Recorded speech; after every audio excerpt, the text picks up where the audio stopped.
Welcome back into another, video. And today I'm going to teach you how to join friends in Elden Ring Nightreign. So it's really important. It's just really easy to, join friends. It's either they invite you on Steam or you invite them.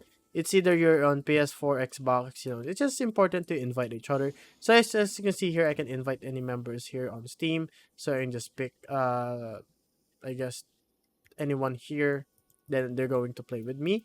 Then they're gonna like join me through that. So you can just like press this one to invite people. It's either if you're PS4 or Xbox One, you can like invite people through that. So it's really easy to invite them. And if you want to do duos or something like that, I will suggest using something like seamless co-op, because seamless co-op is pretty good at doing duos if the update you don't have the update yet that enables you to do duos. So that's really good. So yeah, guys, that's how you can join friends in Elden Ring Nightreign. If you guys like that video, be sure to like and subscribe to the channel and turn on notifications. And as always, I'll see you guys on the next one. Bye bye.